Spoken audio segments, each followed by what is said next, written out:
ಬಿಜೆಪಿಯ ಯುವ ಸಂಸದರೊಬ್ಬರು ಅಮೆರಿಕಾದ ಪ್ರೆಸಿಡೆಂಟ್ ಡೊನಾಲ್ಡ್ ಟ್ರಂಪ್ ಅವರನ್ನ ಭೇಟಿಯಾಗಿ ಬಿಲ್ಡಪ್ ಕೊಡಕ್ಕೆ ಹೋಗಿ ಭಾರಿ ಅವಮಾನವನ್ನು ಅನುಭವಿಸಿ ಗಪ್ಚುಪ್ಪಾಗಿ ಬಂದು ದೆಹಲಿಯಲ್ಲಿ ತಮ್ಮ ಪಕ್ಷದ ವರಿಷ್ಠರ ಕೈಲೂ ಮಂಗಳಾರತಿ ಮಾಡಿಸ್ಕೊಂಡು ಮನೆ ಸೇರ್ಕೊಂಡಿದ್ದಾರೆ ಅನ್ನೋ ಸುದ್ದಿ ಸದ್ಯ ಸೋಷಿಯಲ್ ಮೀಡಿಯಾದಲ್ಲಿ ಮತ್ತು ಮೀಡಿಯಾದಲ್ಲಿ ಸಖತ್ ಚರ್ಚೆ ಆಗ್ತಾ ಇದೆ. ಪಾಕಿಸ್ತಾನದ ವಿರುದ್ಧ ಭಾರತ ನಡೆಸಿದಂತಹ ಆಪರೇಷನ್ ಸಿಂಧೂರದ ಬಗ್ಗೆ ಜಾಗತಿಕ ಸಮುದಾಯದ ಗಮನ ಸೆಳೆಯುವ ಸಲುವಾಗಿ ಕೇಂದ್ರ ಸರ್ಕಾರ ಇತ್ತೀಚೆಗೆ ಅಮೆರಿಕ ಸೇರಿದಂತೆ ಜಗತ್ತಿನ ಹಲವು ದೇಶಗಳಿಗೆ ತಂಡೋಪತಂಡವಾಗಿ ಸರ್ವ ಪಕ್ಷಗಳ ನಿಯೋಗವನ್ನು ಕಳಿಸ್ಕೊಟ್ಟಿತ್ತು. ಹೀಗೆ ಅಮೆರಿಕಾಗೆ ಭೇಟಿ ನೀಡಿದ್ದಂತಹ ನಿಯೋಗದಲ್ಲಿ ಇದ್ದಂತಹ ಯುವ ಬಿಜೆಪಿ ಸಂಸದರೊಬ್ಬರು ಮಾಡಿಕೊಂಡಿರುವಂತಹ ಬಾನುಗಡಿಯನ್ನು ಆ ಪಕ್ಷದ ನಾಯಕರು ಎಷ್ಟೇ ಮುಚ್ಚ ಹಾಕುವಂತಹ ಪ್ರಯತ್ನ ಮಾಡಿದ್ರು ಇದೀಗ ಜಗಜ್ಜಾಹೀರಾಗಿದೆ. ಅಸಲಿಗೆ ನಡೆದಿದ್ದೇನೋ ಅನ್ನೋದನ್ನು ಮೊದಲಿಗೆ ಹೇಳ್ಬಿಡ್ತೀನಿ ಕೇಳಿ. ಸಂಸದ ಶಶಿ ತರೂರ್ ನೇತೃತ್ವದ ಸರ್ವಪಕ್ಷ ನಿಯೋಗ ಕಳೆದ ಜೂನ್ ತಿಂಗಳಲ್ಲಿ ಆಪರೇಷನ್ ಸಿಂಧೂರ್ ಬಗ್ಗೆ ತಿಳಿಸೋಕೆ ಅಮೆರಿಕಾಗೆ ಭೇಟಿ ನೀಡಿತ್ತು. ಈ ನಿಯೋಗದಲ್ಲಿ ಬಿಜೆಪಿ ಸಂಸದರಾದಂತಹ ತೇಜಸ್ವಿ ಸೂರ್ಯ, ಶಶಾಂಕ್ ಮಣಿ ತ್ರಿಪಾಠಿ, ಭುವನೇಶ್ವರ್ ಕಲಿತಾ, ಶಿವಸೇನೆಯ ಏಕನಾಥ್ ಶಿಂದೆ ಬಣದ ಮಿಲಿಂದ್ ದಿಯೋರಾ, ಎಲ್ಜೆಪಿಯ ಶಾಂಭವಿ ಚೌಧರಿ, ಜೆಎಂಎಂನ ಸರ್ಫರಾಜ್ ಅಹಮದ್, ಟಿಎಂಸಿಯ ಸುದೀಪ್ ಬಂಡ್ಯೋಪಾಧ್ಯಾಯ, ಟಿಡಿಪಿಯ ಗಂಟಿ ಹರೀಶ್ ಮಧುರ್ ಬಾಲಯೋಗಿ ಮುಂತಾದವರಿದ್ದರು. ಈ ಪೈಕಿ ಶಿವಸೇನೆಯ ಸಂಸದ ಮಿಲಿಂದ್ ದಿಯೋರಾ ಅವರು ಟ್ರಂಪ್ ಅವರ ಮಗ ಡೊನಾಲ್ಡ್ ಟ್ರಂಪ್ ಜೂನಿಯರ್ ಅವರನ್ನ ಭೇಟಿಯಾಗಿದ್ದಾರೆ. ಈ ವಿಚಾರ ಗೊತ್ತಾದ ಕೂಡಲೇ ಬಿಜೆಪಿಯ ಆ ಯುವ ಸಂಸದ ನಾನು ಏನು ಕಡಿಮೆ ಇಲ್ಲ ಅಂತ ತಮ್ಮ ವರ್ಚಸ್ಸನ್ನು ತೋರಿಸೋಕೆ ಮುಂದಾಗಿದ್ದಾರೆ. ಮೊದಲಿಗೆ ಈ ಬಿಜೆಪಿ ಸಂಸದರು ಟ್ರಂಪ್ ಅವರ ಮಗನನ್ನು ಭೇಟಿಯಾಗೋಕೆ ಪ್ರಯತ್ನ ನಡೆಸಿದ್ದಾರೆ. ಆದರೆ ಅದು ಸಾಧ್ಯವಾಗಿಲ್ಲ.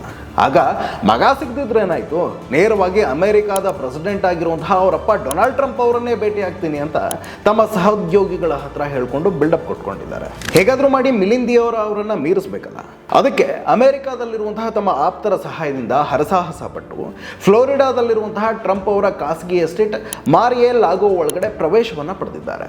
ಆನಂತರ ಕರೆದುಕೊಂಡು ಹೋದವರು ಈ ಯುವ ಬಿಜೆಪಿ ಸಂಸದರನ್ನ ಟ್ರಂಪ್ ಅವ್ರಿಗೆ ಭೇಟಿ ಮಾಡಿಸಿ ಈ ಸಂಸದರು ಭಾರತದ ಪ್ರಧಾನಿಗಳಿಗೆ ಬಹಳ ಬೇಕಾದವರು ಆಪ್ತರು ಅಂತ ಪರಿಚಯಿಸಿದ್ದಾರೆ. ಆದ್ರೆ ಇದನ್ನ ಕೇಳೋದು ಕೂಡಲೇ ಸಿಡಿಮಿಡಿಗೊಂಡಂತಹ ಟ್ರಂಪ್ ಯದ್ವಾ ತದ್ವಾ ಮಾತನಾಡೋಕೆ ಶುರು ಇಟ್ಕೊಂಡಿದ್ದಾರೆ. ಯುವ ಬಿಜೆಪಿ ಸಂಸದರಿಗೆ ಆತಿಥ್ಯ ಕೊಡೋದು ಹೋಗ್ಲಿ, ಕವಡೆ ಕಾಸಿನ ಕಿಮ್ಮತ್ತನ್ನ ಕೂಡ ಕೊಟ್ಟಿಲ್ಲ. ಟ್ರಂಪ್ ಅನ್ನ ಭೇಟಿಯಾಗಿ ಬಿಲ್ಡಪ್ ತಗೊಳ್ಳೋಕೆ ಅಂತ ಸರ್ಕಸ್ ಮಾಡಿದ್ದಂತಹ ಈ ಯುವ ಬಿಜೆಪಿ ಸಂಸದರು ಅದೇ ಟ್ರಂಪ್ ಕೈಲಿ ಭಾರಿ ಮುಖಭಂಗವನ್ನ ಮಾಡಿಸ್ಕೊಂಡು ಏನೂ ನಡೆದೇ ಇಲ್ಲ ಅನ್ನೋ ಹಾಗೆ ವಾಪಸ್ ದೆಹಲಿಗೆ ಬಂದಿಳಿದಿದ್ದಾರೆ. ಆದ್ರೆ ಈ ವಿಚಾರ ಬಿಜೆಪಿಯ ವರಿಷ್ಠರಿಗೆ ಗೊತ್ತಾಗಿದೆ. ಹೋಗಿದ್ ಕೆಲಸ ಮಾಡೋದು ಬಿಟ್ಟು ಪಕ್ಷದ ನಾಯಕರಿಗೆ ಹೇಳದೆ ಕೇಳದೆ ಬರೀ ಬಿಲ್ಡಪ್ ತಗೋಬೇಕು ಅನ್ನೋ ಕಾರಣಕ್ಕೆ ಪ್ರಧಾನಿ ಮತ್ತೆ ಪಕ್ಷದ ವರಿಷ್ಠರ ಹೆಸರು ಹೇಳ್ಕೊಂಡು ಅಮೆರಿಕ ಅಧ್ಯಕ್ಷರನ್ನ ಭೇಟಿಯಾಗೋಕೆ ಹೋದಂತಹ ಯುವ ಸಂಸದರ ಚೈಲ್ಡ್ ಮನಸ್ಥಿತಿಯನ್ನು ಕಂಡು ವರಿಷ್ಠರು ಆ ಯುವ ಬಿಜೆಪಿ ಸಂಸದನನ್ನ ಪಾರ್ಟಿ ಆಫೀಸಿಗೆ ಕರೆಸಿ 3 ಜನ ಹಿರಿಯ ನಾಯಕರ ಸಮ್ಮುಖದಲ್ಲೇ ತರಾಟೆಗೆ ತೆಗೆದುಕೊಂಡಿದ್ದಾರೆ. ಆ ಯುವ ಸಂಸದರನ್ನ ಪಕ್ಷದಿಂದ ಉಚ್ಚಾಟನೆ ಮಾಡೋಕ್ಕೂ ವರಿಷ್ಠರು ಮುಂದಾಗಿದ್ರಂತೆ. ಆನಂತರ ಆ ಯುವ ಸಂಸದರು ವರಿಷ್ಠರ ಎದುರು ಕೈ ಜೋಡಿಸಿ ಪದೇ ಪದೇ ಕ್ಷಮೆ ಕೇಳಿ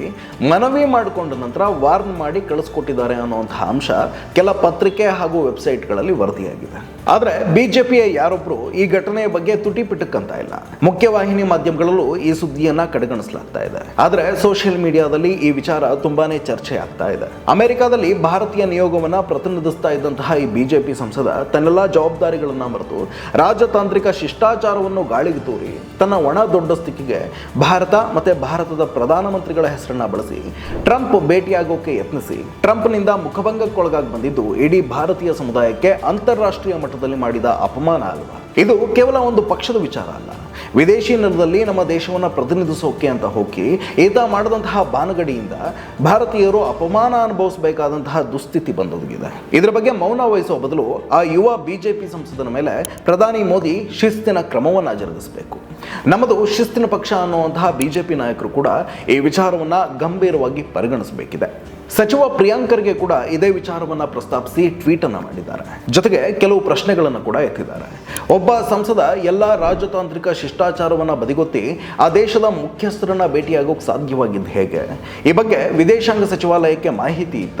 ಒಂದು ಸರ್ಕಾರಿ ನಿಯೋಗದ ಭಾಗವಾಗಿದ್ದುಕೊಂಡು ಹೀಗೆ ಬಾಲಿಶವಾಗಿ ವರ್ತಿಸುವುದು ಶಿಷ್ಟಾಚಾರದ ಉಲ್ಲಂಘನೆ ಅಲ್ಲವೇ ಅಂತ ಸರಣಿ ಪ್ರಶ್ನೆಗಳನ್ನು ಹಾಕಿದ್ದಾರೆ. ಕರ್ನಾಟಕಕ್ಕೆ ಅಂತಾರಾಷ್ಟ್ರೀಯ ಹೂಡಿಕೆಯನ್ನು ತರುವ ಸಲುವಾಗಿ ತಾವು ಅಮೆರಿಕಾಗೆ ಹೊರಟು ನಿಂತಾಗ ತಮ್ಮ ಪ್ರವಾಸಕ್ಕೆ ಕೇಂದ್ರ ಸರ್ಕಾರ ನಿರ್ಬಂಧ ಹೇರಿದ್ದನ್ನು ಇದೇ ಟ್ವೀಟ್ನಲ್ಲಿ ಉಲ್ಲೇಖಿಸಿರುವಂತಹ ಸಚಿವ ಪ್ರಿಯಾಂಕ್ ಖರ್ಗೆ, ರಾಜ್ಯಕ್ಕೆ ಹೂಡಿಕೆಯನ್ನು ಆಕರ್ಷಿಸಲು ಪ್ರಯತ್ನಿಸಿದಂತಹ ನಮ್ಮ ನಿಯೋಗದ ಅಮೆರಿಕ ಪ್ರವಾಸಕ್ಕೆ ಅನುಮತಿಯನ್ನು ನಿರಾಕರಿಸಿದ್ದಂತಹ ಕೇಂದ್ರ ಸರ್ಕಾರ ಕಾರಣವನ್ನು ನೀಡಿರಲಿಲ್ಲ.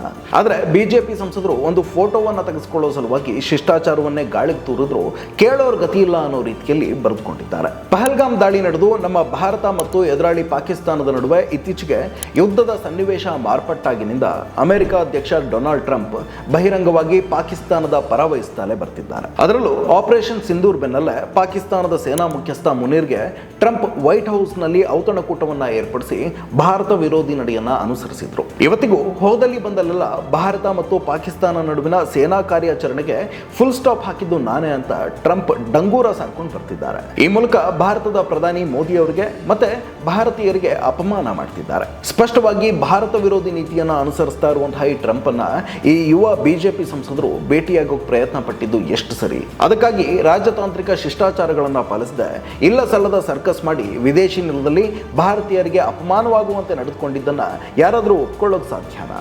ಇಂತಹ ಬಾಲಿಶ ವ್ಯಕ್ತಿಗಳು ನಮ್ಮ ಜನಪ್ರತಿನಿಧಿಗಳು ಅಂತ ಹೇಳ್ಕೊಳ್ಳೋಕೆ ನಾವೇ ನಾಚಿಕೆ ಪಡಬೇಕಾದಂತಹ ಪರಿಸ್ಥಿತಿ ಬಂದೊದಗಿರೋದು ನಮ್ಮ ಪಾಲಿನ ದುರಂತ. ಏನಂತೀರಾ?